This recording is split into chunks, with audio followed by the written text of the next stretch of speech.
Hello everyone and welcome to another video with me, Umber, and today we're going to be taking a look at the Final Fantasy 1 event. But for anybody who is playing on the JP side, or hey, maybe you're thinking about playing on the JP side, keep in mind that there are a couple of benefits that you should log in and get. First of all, 10 gift tickets, not the most amount of gift tickets we've ever gotten, but hey, they're gift tickets, we'll take them, I guess. Some gil, as well as the first bit of the 12 million download has been distributed. First of all, a 5-star EX ticket, a couple of regular tickets, and 1200 lapis. Not a bad start. There will be more throughout the month, so, get ready for that. Also, I just realized I haven't done this yet today, so let's do that really quickly. So yes, make sure you're doing that. As today there was the big update with a whole bunch of new things being added to the game. First of all, there is, of course, the new story update, which is the end of Season 2. Thank frickin' God. It's no surprise for any of you who will watch my live streams that I am not a big fan of Season 2 story, ever since it has gone just a little bit too weird for even me. It's a bit of black plastic. That's weird. But yeah, I am not a big fan of the more recent season, so I'm hoping that this ending of Season 2 will lead into something a little better, maybe a little more classic Final Fantasy in Season 3, and hopefully a good third act. Of course, there's a few other things to talk about, and the main thing we want to talk about is we're going to be talking about Final Fantasy 1. Now, as it turns out, there's a couple of things to note about Final Fantasy 1. First of all, Warrior of Light is on his own banner. You cannot even get Garland from Gacha, I guess. It seems like he's not available in the Gacha. If he is, okay, but otherwise than that, it seems like the only way to get Garland is to play the event, which is actually pretty interesting. The idea of having characters that are specifically tied to events is a double-edged sword, to say the least. It might be that, it is better for getting people playing the game, as well as, just generally better rewards. But it's also a little bit bad because, for people who don't play the event, I guess you just don't get Garland, or you have to wait for a repeat or something. But it's definitely might be a little bit of a double-edged sword as far as I can figure out. Now, so yeah, the other consideration is that Warrior of Light is on his own banner. A CG unit with it that's pretty damn good just on his own banner. I don't know if that's kind of a better price to pay than some of the other things that we've seen. So yeah, what else to talk about? So let's talk about Garland, because Garland. For some reason that just didn't seem right to me. Garland does get a new version of him that is a 5 to 7 star. By farming up 100,000 currency, you get the unit. By farming up another 50,000, you get the his 7-star prism, and then after that, you can farm up his entire super TMR just from getting currency for this new Mog King. This is pretty interesting. I've been talking for a long time that, something that was starting to become really necessary was super TMRs. This is an interesting way to give players a way to get super TMRs to fight the more difficult trials. I kind of like it. I'm not going to lie, I just kind of like it. Now, looking at Garland, his TMR is less remarkable than I thought it would be.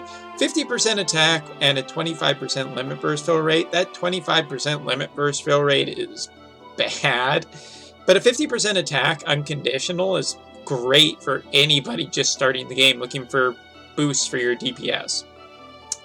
His Super Trust Master, Cornelia Knight Armor, 32 attack, 48 defense, 35 spirit with auto refresh, 5% MP recovery per turn.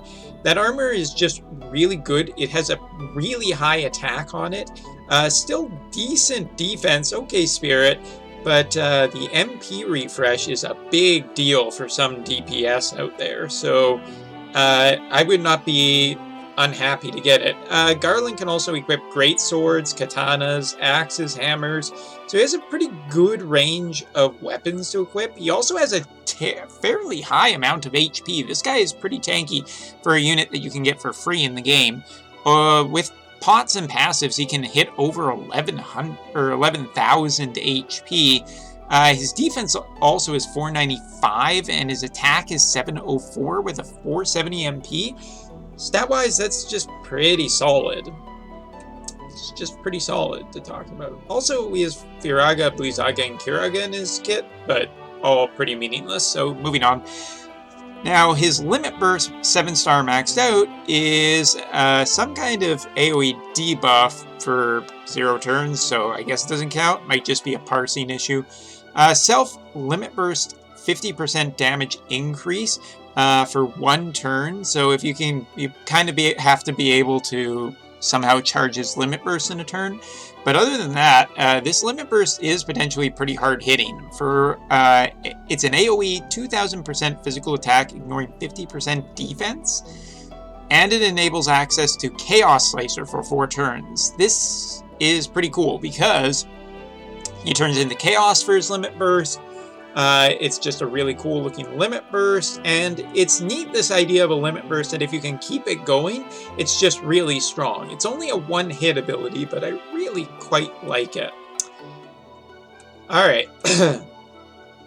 And for anyone who's wondering, Kaos Laser is an 8-hit ability. It's not listed as a chaining family, though it's probably AT chaining. It is a 8-hit backloaded damage. Backloaded hit is 750%, so a pretty strong little hit.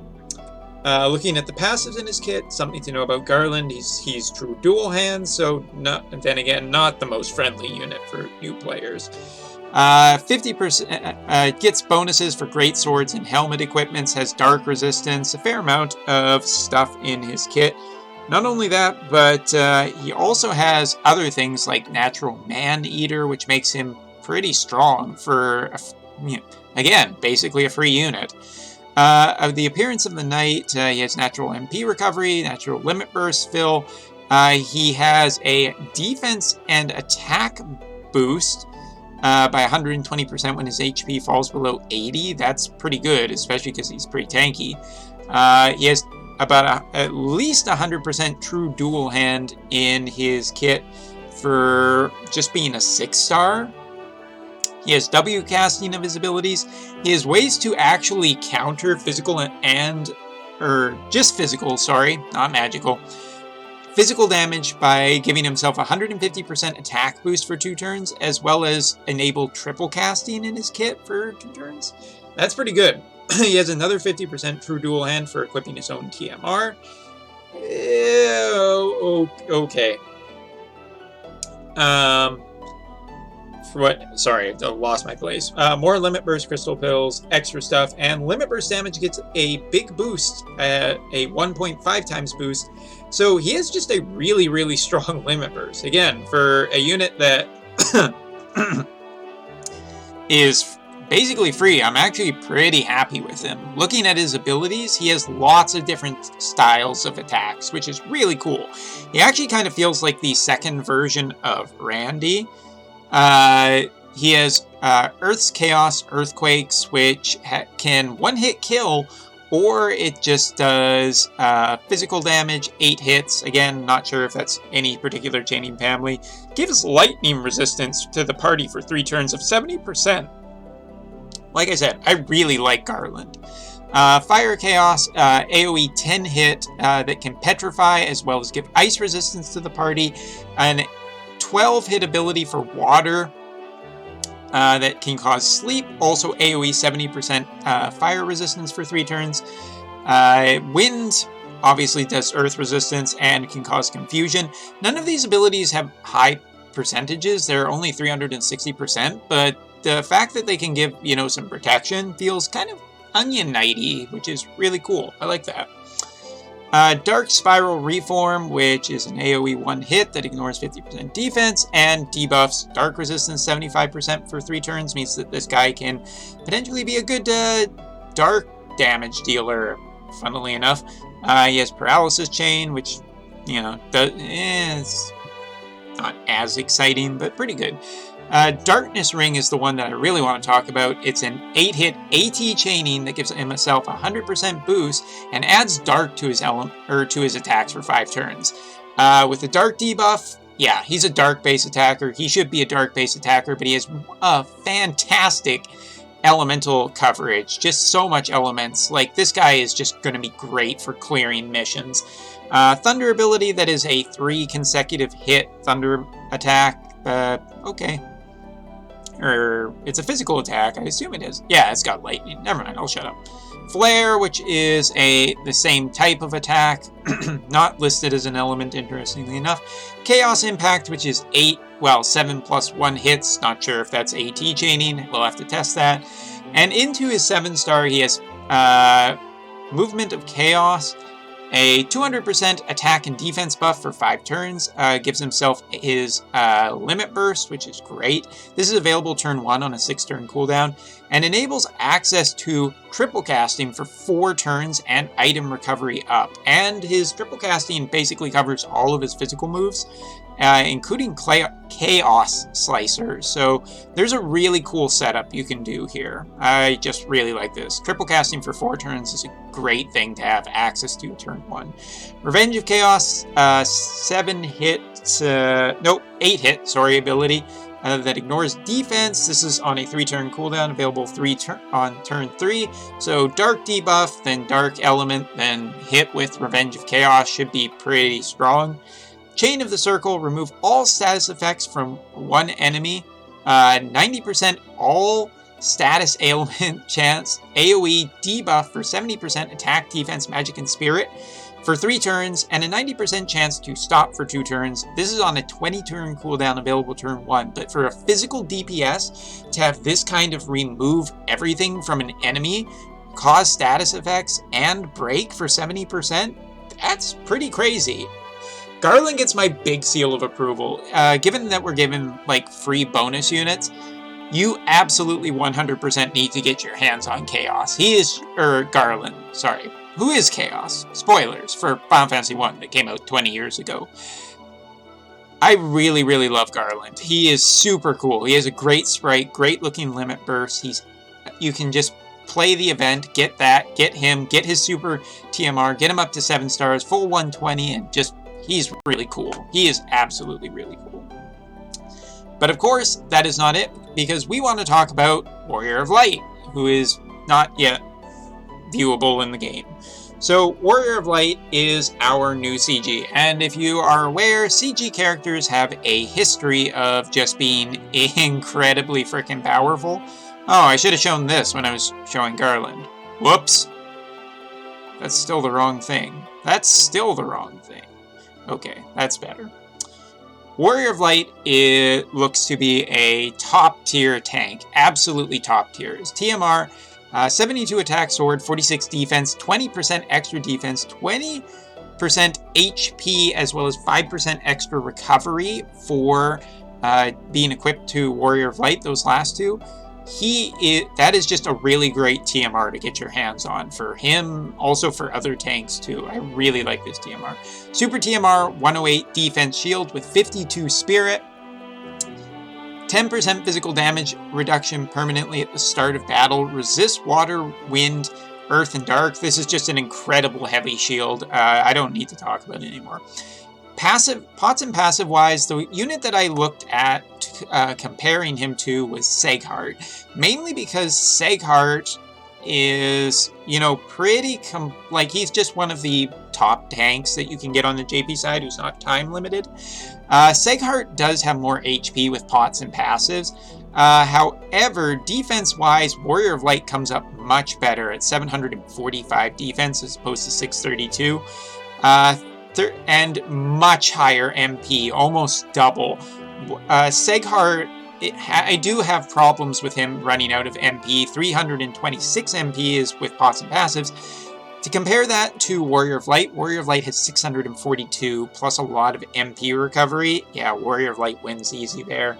Spirit-wise, pretty much the same, but make no mistake, Warrior of Light is 100% a physical tank. With a big weapon selection, just really big. If you know Warrior of Light, then you'll kind of know that, and accessories too. Also, so Limit Burst, this thing is pretty cool.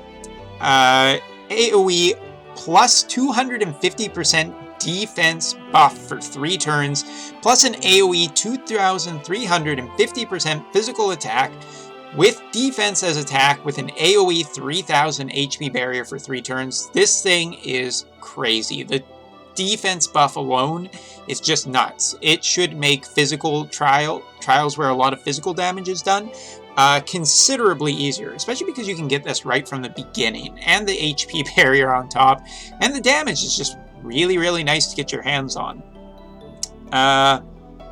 Looking at passives, natural 5% MP, so with his TMR2, you're getting 10% MP right there.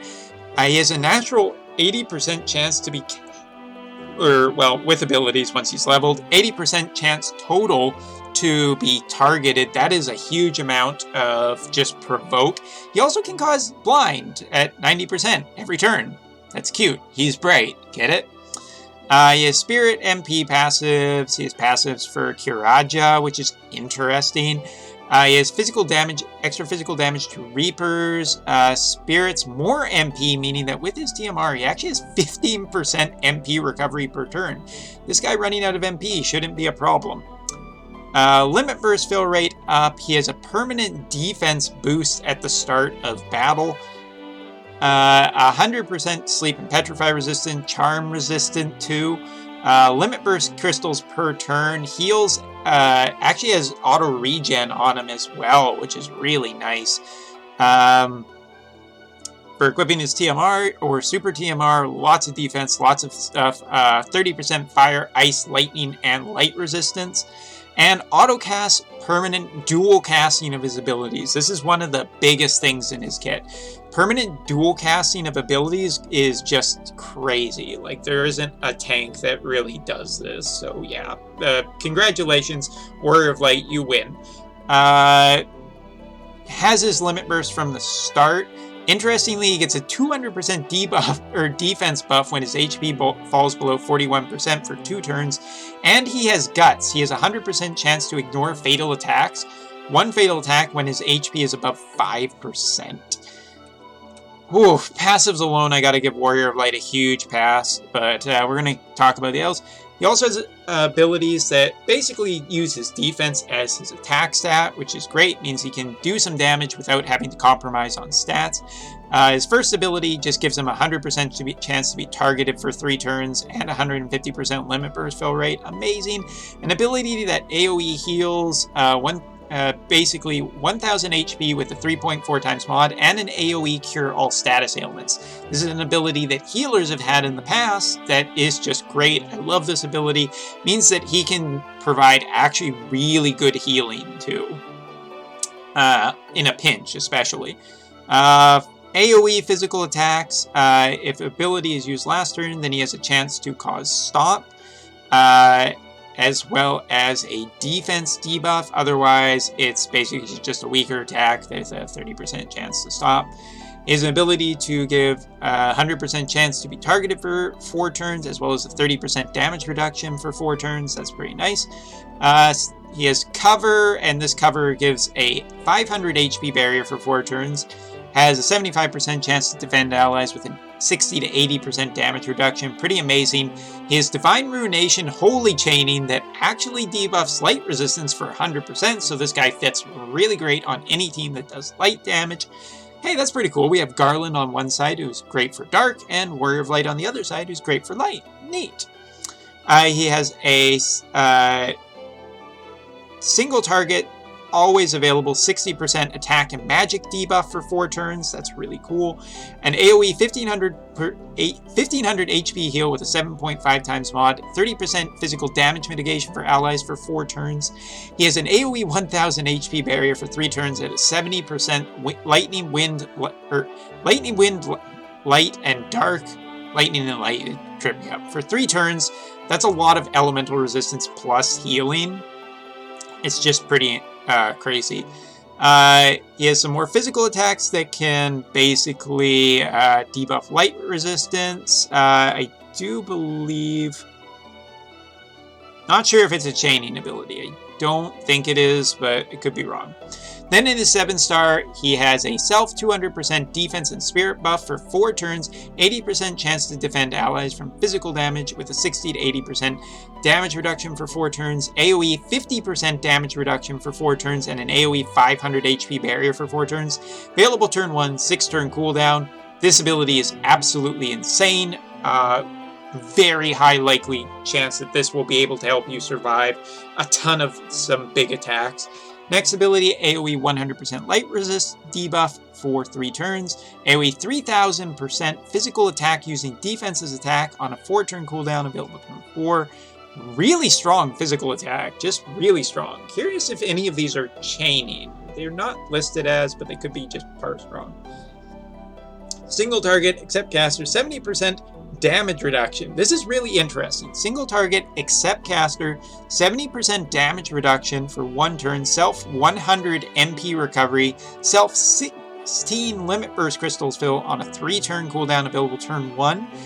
Pretty easy access, pretty good help to try and get your limit burst fill. Plus it's really interesting, just giving a lot of damage reduction to a unit of your choice for 1 turn if you know a big attack is coming.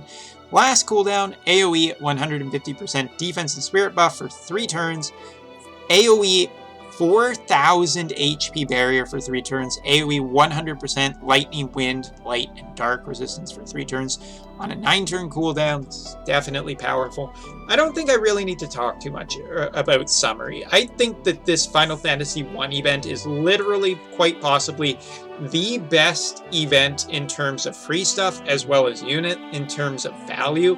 If you are looking for a physical tank or upgrading, Warrior of Light feels like a big upgrade. He is the next level Seghart. He is probably leagues ahead of every other DPS. Oh yeah, I forgot. He has Banishka, Kiraja, and Holy, and Full Life in his kit too, just to make it a little more complete. Not double white magic, but okay. He has a lot of options to help the entire party survive. He is a CG character. It shouldn't be any surprise at this point that he's incredibly strong. What is an incredible surprise is that this event has an amazing free character for anybody who is just playing the game. Garland is a really cool unit, one that I fully intend to get. His super TMR, him maxed out, and everything, because he seems just really cool too.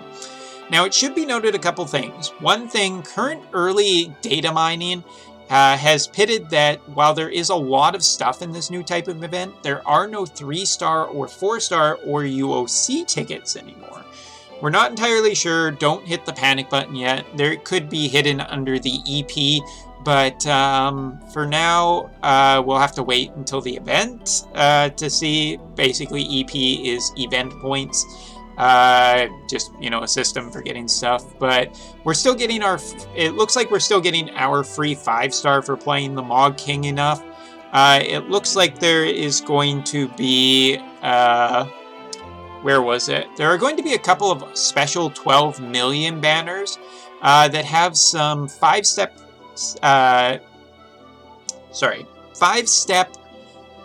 step-up banners. Whew, that was difficult. However, it should be noted that they are only 1,500 lapis total.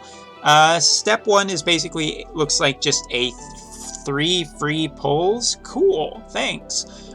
Step 2 is 1,500 lapis, giving you 3 more pulls. Step 3 is 7 for 3,500 lapis, and you get a 4-star EX ticket. And after that, the next step, 11 pull for 5,000, where you are guaranteed a 10% rainbow ticket. And last but not least, step 5 gives you, for 5,000 Lapis, gives you either Regina, Soul, or Edgar. One of the best buffers, one of the best mages, or one of the best characters, period, as Regina. This is an incredible banner, and 1,500 Lapis is not incredibly high. If you have one of any of these units, this is actually a really solid banner to go on in terms of step-ups. Could be draining. Warrior of Light is very tempting, for sure. And there's one other banner that either gives CG Charlotte, the Christmas Girls, or Cryo. Again, a good mage, a good magic tank, or... I can't remember what the other girls are. I think they're Chainers. Amelia and Amelia? Christmas version? For anyone who doesn't remember what I'm talking about, I can also show it off. But there's a lot of good stuff coming here. I wouldn't hit the panic button too quickly about some things. We should probably definitely wait to see what the where those tickets are hidden. If they are removed, yeah, then there'll probably be problems. They're the Christmas Girls. I can't really look at their ability set, but there you go. But yeah, Warrior of Light, Garland, huge thumbs up in my book. And in general, this new event, while it definitely is going to be expensive probably for farming, there hasn't been a ton of stuff to do on the JP side, so... yeah, I'm fine with all of this right now. And not only that, but Alum is giving, for logging in, a free regular two free regular Garlands and 2 free Warrior of Lights. That goes a long way to get bonus points or extra currency. So, and it should be noted that the extra difficulty, while it does seem to be that it's going to be a little bit difficult, for clearing it, you actually get a total of 100,000 currency, which is enough to just get Garland right there. So, yeah. We'll have to wait and see how much farming is required, but so far, I'm feeling pretty happy about this. Wait, I'm feeling happy about Brave Exvius? There you go. Sorry for the long video. See you next time.